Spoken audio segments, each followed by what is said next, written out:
potential for high yield, you know, and that is exactly what most farmers try to do when they come to cacao production. But again,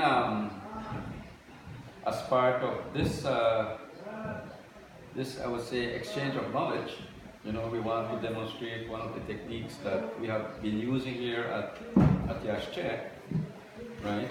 But first of all, the important thing for clones, there are several out there, right? There are several. It can be up to 10, whatever is in a clonal garden, right?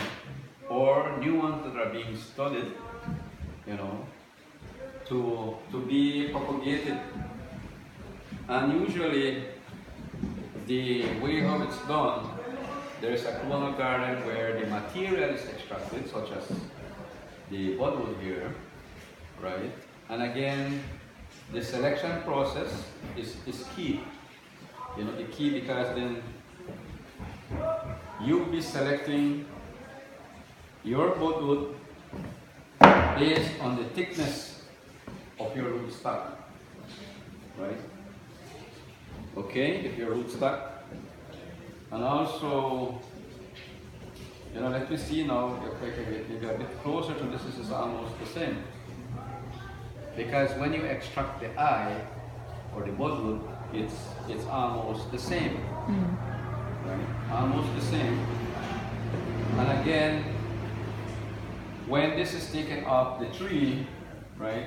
Again, the selection, it's cut off at the stem, at the top, and ensuring where the eye is, this is the leaf section are cut off nice and clean, right? And also, the timing is very important. The most you could have a budwood survive is 3 days, but it has to be in a very cool environment, right?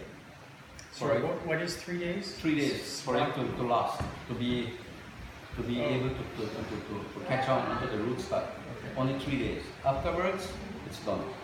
But again, the intervention of the farmer or the technician need to put into a cool environment. You know, here we don't have anything but like ice box.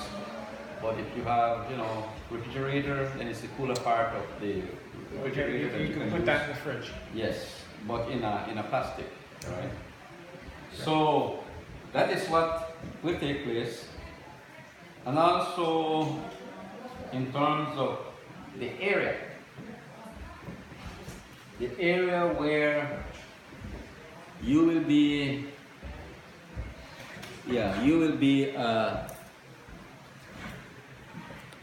cutting the space for the budwood is very important. Here you can see that there is a spot. I'm not sure how many inches, about what? 2 inches? 2 inches.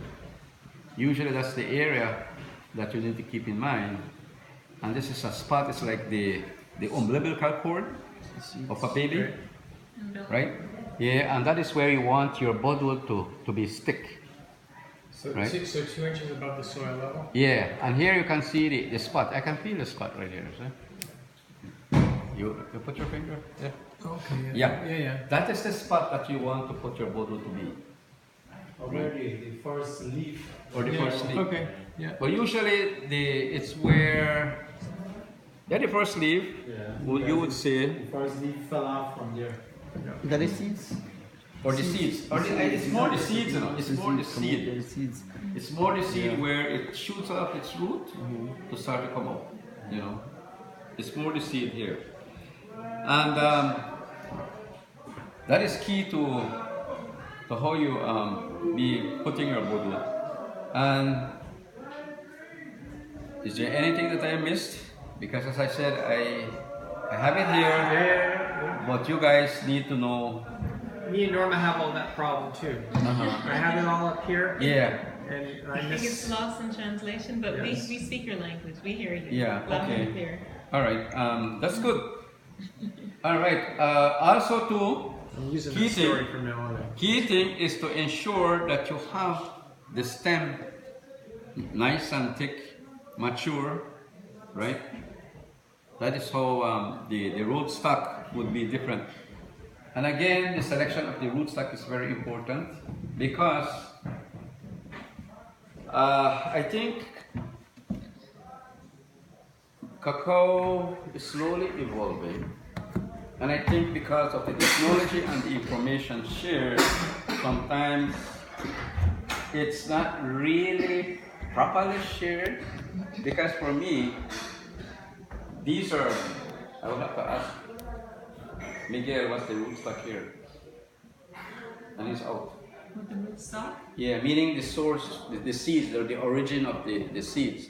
Because you have hybrid, right? You have hybrid